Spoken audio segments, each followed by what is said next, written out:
पर एक एक ऐसा है जो माता को दिल से पूजता है। हाँ। पर आदमी बढ़िया नहीं है, जनता का फायदा नहीं चाहता, अपना फायदा चाहता है।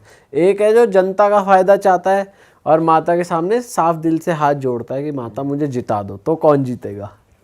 साफ नियत वाला जो जनता की सोच रहा है, या माता का भक्त पर नियत जिसकी थोड़ी सी अपना पर्सनल फायदा ज्यादा तो देख जिसके मन में परोपकार की भावना रहेगी, परोपकार की भावना रखने वाला ही राजा बनने के योग्य है। ठीक, अगर वो स्वयं का लाभ देखता है तो उसको राजा बनने का, नेता बनने का या किसी पद को प्राप्त करने का कोई अधिकार नहीं है। जब तक चाहे वो कितनी ही प्रार्थना कर ले, प्रार्थना भी वो किसके लिए कर रहा है? सेल्फ के लिए। और बेशक उसकी कुंडली में राजयोग लिखा है फिर भी नहीं बनेगा। अगर लिखा है राजयोग लिखा है और ऐसे योग बैठ गए कि यार इसको ये पूजा करने से इसका लॉक खुल जाएगा, तो बन जाएगा, बिल्कुल खुलेगा।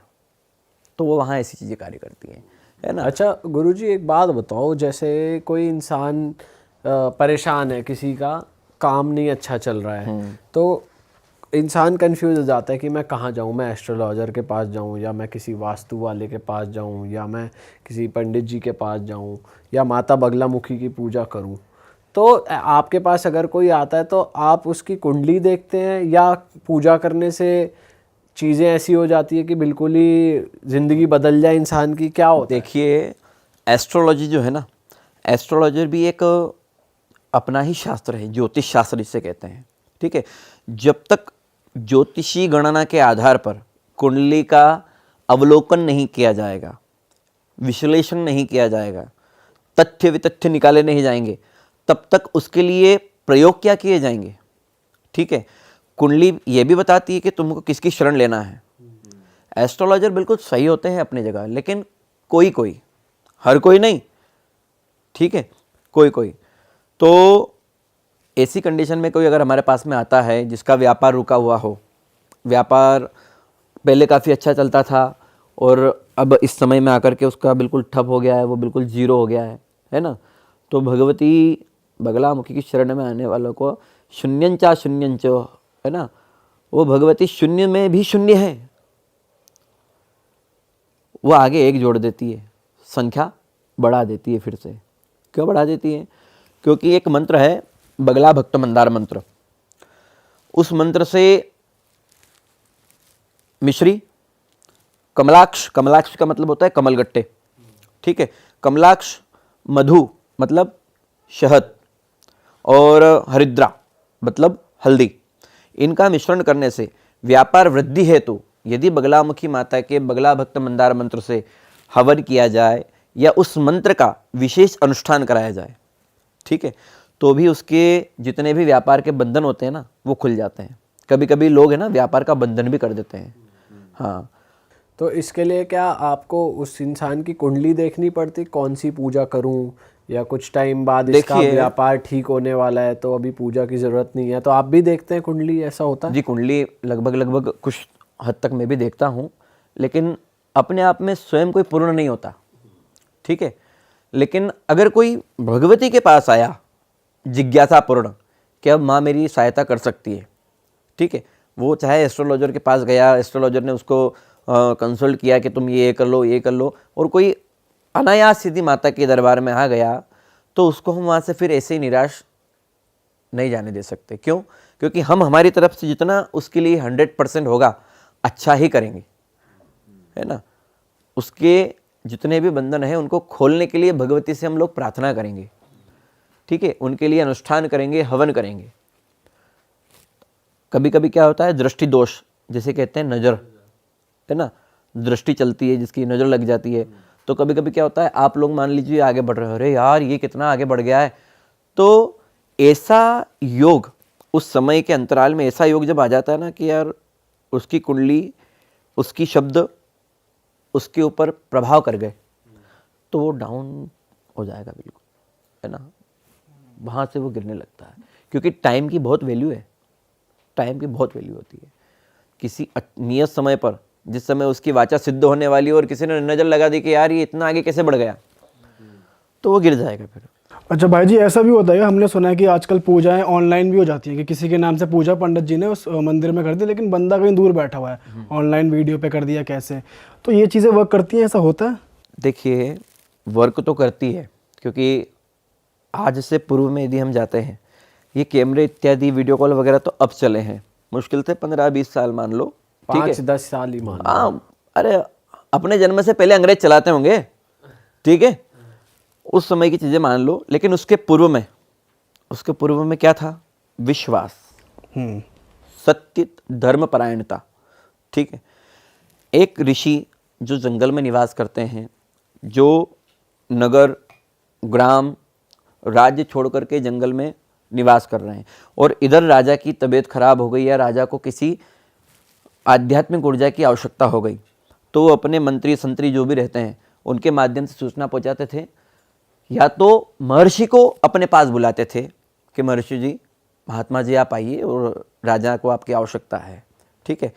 और किसी कारणवश यदि महर्षि जी का भी कोई अनुष्ठान चलता हो, कोई साधना चलती हो, तो राजा के नाम गोत्र इत्यादि उसकी कुल कुलादि का वर्णन करके, उसकी गोत्र और नाम बोल करके महर्षि स्वयं प्रतिनिधित्व करते थे, ठीक है। जैसे मैं हवन करता हूँ, मान लीजिए मैं अब्सेंट रहा, फिर मेरा प्रतिनिधित्व कौन करेगा? मेरे सहायक ही करेंगे, ठीक है। वैसे ही राजा अगर वहाँ नहीं है तो राजा का नाम गोत्र महर्षि स्वयं बोलते थे कि अमुक राजा अमुक गोत्रोत्पन्नो हम, इस कार्य के लिए मैं ये विशेष अनुष्ठान हवन इत्यादि कर रहा हूँ, देवता इसे सफल करें, है ना। वाचा वाचा ब्रह्म वाचा, ऋषियों की वाचा में सत्यता थी पहले। अब क्या है? अब मान लीजिए आप दिल्ली बैठे हुए हो और आपको बगलामुखी माता का हवन करवाना है जी, आप आ नहीं सकते हैं, परेशान हैं, प्रॉब्लम में हैं कि नहीं आ सकता हूँ अभी, तो आपको पंडित जी पे इतना विश्वास करना पड़ेगा कि पंडित जी ये हमारा नाम गोत्र, जो आपको लगता है वो आप हमसे मांगिए, क्या मांगना है, नाम गोत्र मांगना है, स्थान मांगना है, वो मांगिए, और आप ही एक भगवती के सामने प्रार्थना कर दो, आप ही हमारे लिए एक प्रार्थना कर दो। तो उस समय हमारी ड्यूटी ये बनती है कि हम आपका नाम गोत्र, आपका प्रतिनिधित्व करके मुख्य आहुतियाँ स्वयं लगाएंगे। लेकिन ऐसा नहीं होता कि अगर बंदा खुद मंदिर में जाकर बगलामुखी माता के चरणों में आके खुद वहाँ हवन हो, वहाँ पूजा हो, तो वो ज़्यादा बेहतर है? अति उत्तम। तो रिजल्ट में फ़र्क होता है? देखो, रिजल्ट है ना, रिजल्ट भावनाओं पे डिपेंड करता है। बेशक दूर बैठा हुआ है तो काम करेगा, चाहे वो विदेश बैठा हुआ हो, चाहे वो भगवती के चरणों में बैठा हुआ हो, ठीक है। यदि अपार भक्ति है, विश्वास है कि नहीं माँ मेरी सहायता करेगी, है ना, और ये पंडित जी कर रहे हैं, इन पंडित जी पे मैं विश्वास कर सकता हूँ। अगर बहुत सारे लोग करते भी नहीं है विश्वास, बहुत सारे लोग विश्वास करते नहीं है, ये अच्छा रहा वीडियो कॉल का ज़माना चल गया भैया, तो भैया आप वीडियो कॉल पे देख लो, ठीक है। लेकिन हम फिर भी ये कहते हैं, आप अपने पूर्ण भक्ति भाव के साथ में बैठिएगा, वीडियो कॉल पे आप होते हैं तो ठीक है, और अगर हमारे ऊपर विश्वास है तो आप वीडियो कॉल बंद भी कर सकते हैं। मेरे कई जजमानों ने बीच में वीडियो कॉल बंद कर दिए, मैंने कहा मैं कर रहा हूँ, मेरा मोबाइल गर्म हो रहा है भैया, मैं कब तक बैठूंगा तुम्हारे लिए, विश्वास है तो मैं अपनी ड्यूटी पूरी करूंगा। सही बात है, नहीं तो आप पे एक बुरा असर आएगा उस चीज़ का। अरे यार, मान लीजिए किसी की सहायता मैं कर रहा हूँ, कोई धार्मिक कार्य कर रहा हूँ, उसका जो पुण्य मिलेगा ना आपके लिए, आप कर रहे हैं, कोई ब्राह्मण आपसे पुण्य करवा रहा है, तो आपके पुण्य का 10वां हिस्सा ब्राह्मण के पास में भी आएगा, ठीक। वैसा ही ब्राह्मण कर रहा है खुद, तो उसके पुण्य का यजमान को भी जाएगा। वचन सिद्ध कैसे होते हैं? वचन सिद्ध इसलिए ही होते हैं, पुण्यों को एकत्रित करना पड़ता है ना। साधना करो, उपासना करो, भगवती का एक, भगवती बगलामुखी को सबसे ज़्यादा प्रिय एक स्तोत्र है जो तत्काल आपके भीतर बगलामुखी माता के प्रति भक्ति जागृत कर देगा, उसका नाम है बगला हृदय स्तोत्र।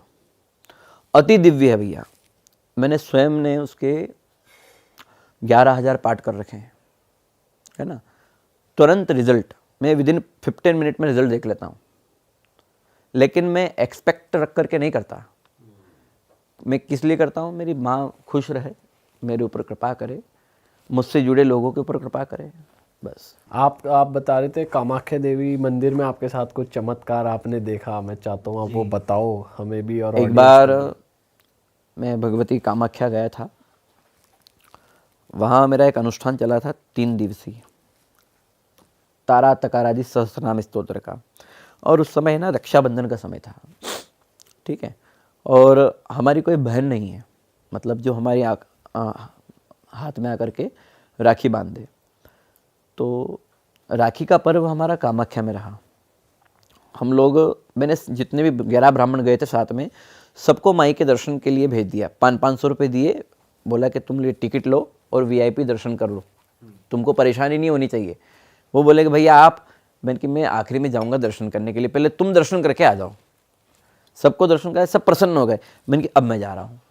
तो पूर्णिमा, रक्षाबंधन की पूर्णिमा के दिन मैं वहाँ गया, भगवती के लिए फूल, श्रृंगार, प्रसाद इत्यादि लिया, और जैसे ही गेट पे प्रवेश किया तो 3 छोटी छोटी कन्याएं, उनका ड्रेसअप भी ऐसा था कि वो लग नहीं सकती है कि वो मांगने वाली हो, ठीक है, या उस क्षेत्र की हो, बिल्कुल नहीं लग रही थी। 3 छोटी छोटी कन्याएं, लेकिन तीनों के हाथ में राखी एक। वो मेरे पास में आकर के बोल रही, भैया हम आपको राखी बांध दें? तो मेरी आंखों से ना आंसू आ गए थे। मैंने कि माँ ने यहाँ भी मेरा हाथ सूना नहीं रहने दिया। मैंने कहा लो बांध दो। मैंने हाथ लंबा किया, तीनों ने एक ही राखी, तीनों ने बांधी मेरे हाथ में, ठीक। फिर मैंने अपनी जेब में से पैसे निकालने, 100-200 रुपये निकाले और देने लगा, तो वो वहाँ नहीं थी। यह चमत्कार मैंने देख रखा वहाँ, वो तीनों कन्याएं वहाँ नहीं थी। मैं पूरा प्रांगण घूम लिया, मेरे साथ में मेरा जजमान भी घूम लिया, नहीं दिखी वो उस क्षेत्र में। क्या पता क्या था, ये तो भगवती की लीला है, वही जानती है, और इसमें ज़्यादा दिमाग लगाना भी नहीं चाहिए।